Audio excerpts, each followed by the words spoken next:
and welcome to the Jewish Cooking Connection. Today we're going to make a quintessential Ashkenazi Jewish entree called sweet and sour stuffed cabbage. Now this is something that I grew up eating. It's very delicious, very versatile, very economical, but it does require a little bit of planning and a little bit of preparation. So to make this dish, you're going to need very simple ingredients. You're going to need some ground beef.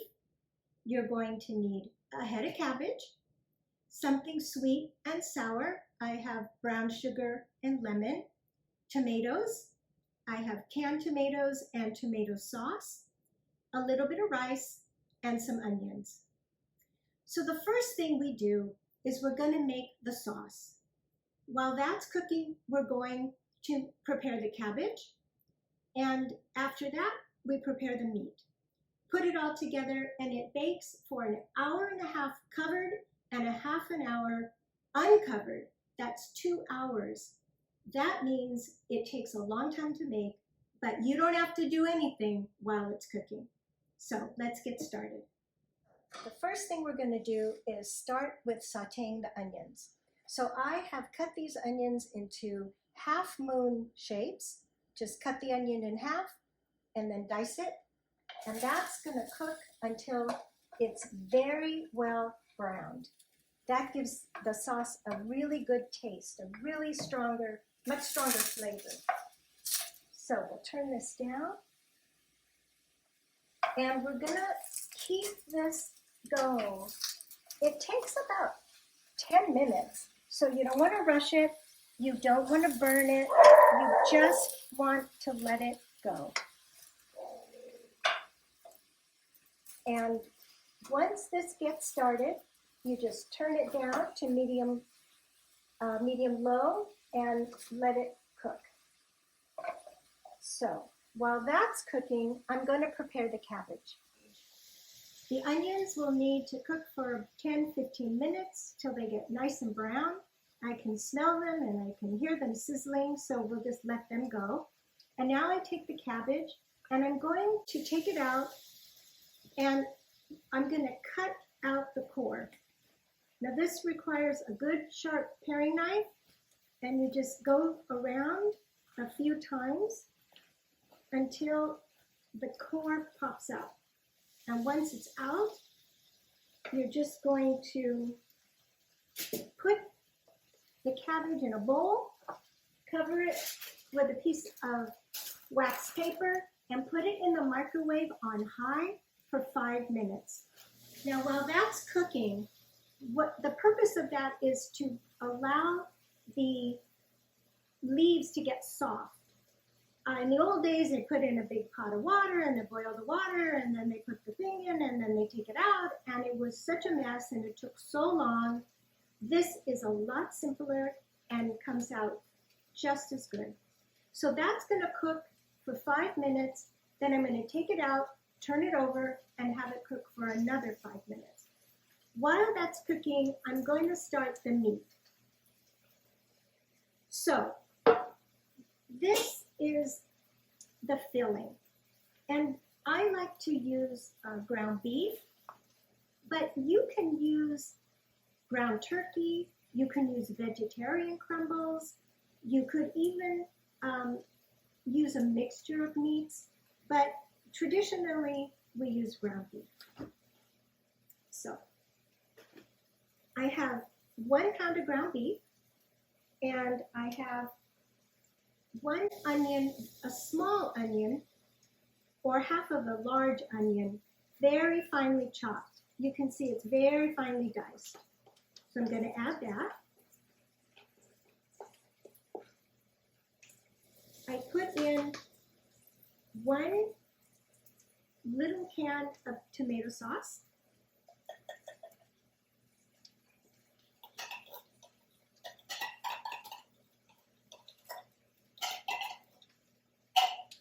And 1/4 of a cup of raw rice. So this rice is uncooked. I'm just going to put in 1/4 of a cup. And because we cook it so long, 2 hours, the rice becomes perfectly cooked and it it doesn't taste raw at all. And then I put in just about a half a teaspoon of a seasoned salt. Now, you might want to put in more salt. You may want to use regular salt. I happen to like the seasoned salt because the grains are so small and it seems like the salt goes further. You can use less of this to get the same amount of saltiness. So, and then finally I put in an egg. Okay, then I do what our grandmothers did, is I just use my hands and I mix it all together until it's totally combined. Remember, you got to get the rice, the onions, the salt, everything has to get mixed together. Because this will go into the cabbage and it has to cook. And you don't want one person getting more rice and one person getting more salt. It has to be even. So once that's totally cooked, totally mixed, just takes a second. I'm going to put that aside and go back to my sauce. Okay, I've rinsed off my hands, and now we're going to go back to these onions. And as you can see, they're nice and brown. They're getting well done. Don't worry that they're getting brown. You can smell them. They smell delicious. I'm now going to add the diced tomatoes and the tomato sauce. So I've taken the hot cabbage out of the microwave and you can see that it's starting to get soft. So I'm going to just turn this over. You see? Cover it again and put it back for another 5 minutes. So now I've taken the cabbage out of the microwave again. It's been in there for another 5 minutes, and you can see that it's very soft now. These outer leaves are soft, so I'm going to take them and I'm going to put them in this pan to just cool off. And when I get to the bottom, you'll see that the inside still needs to go a little longer, so we'll put that back in for 5 more minutes. But we want to try to get 12 if we can, and every cabbage is different. Some of these will be very big. As they get smaller, we can overlap them and use 2. It's not a problem. The other thing I like to do is sometimes I'll buy an extra cabbage and I will layer it on the bottom and then put the cabbage rolls on top, so then you have extra cabbage because there never seems to be enough cabbage. So. Okay, so now we're going to finish up the sauce.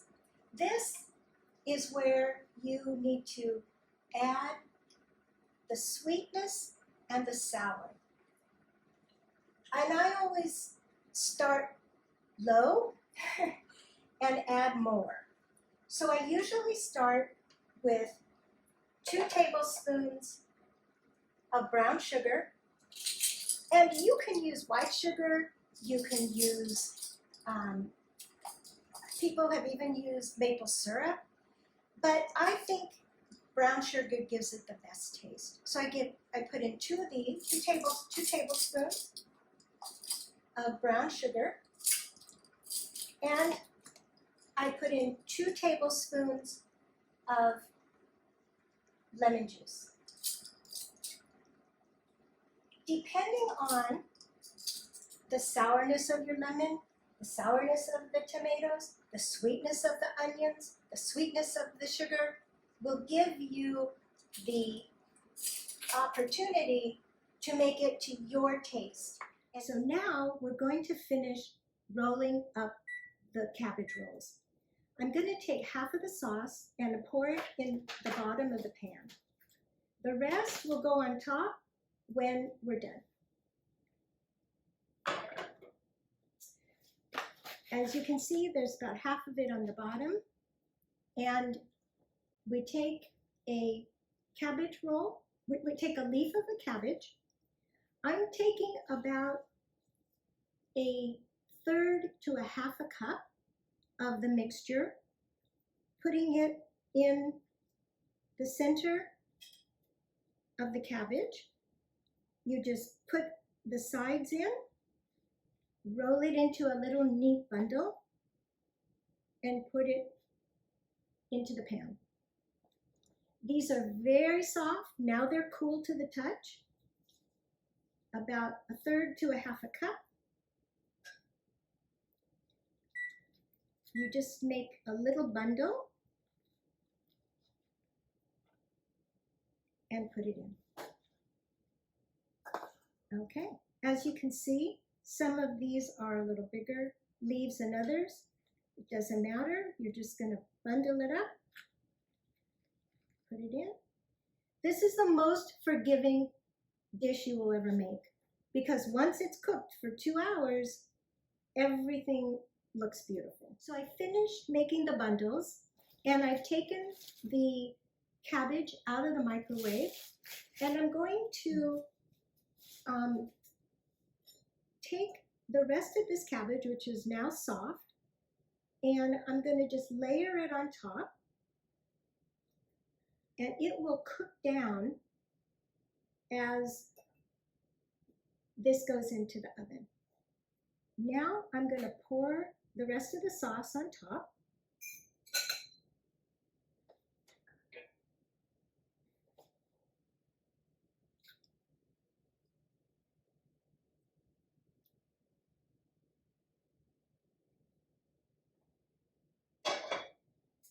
Just spread this out so it's in all the nooks and crannies. That's it. Cover it with a piece of aluminum foil, and you just put it in the oven for an hour and a half. After an hour and a half, you take off the aluminum foil and let it go for another 30 minutes. And this is all at 350 degrees. So you cannot overcook this dish. And when you make it ahead, you can just put it in the refrigerator or the freezer, take it out, warm it up. It's still going to be delicious. And because it's so well cooked, you don't have to worry that you're going to overcook it before you serve it. It's a wonderful dish for a holiday, for Shabbos. It's really a great make-ahead dish. Okay, so I'm going to put it in the oven now. And there it is. You can see it's well cooked. Everything looks delicious. It smells delicious. And I hope you'll try this. It's a wonderful dish for a holiday.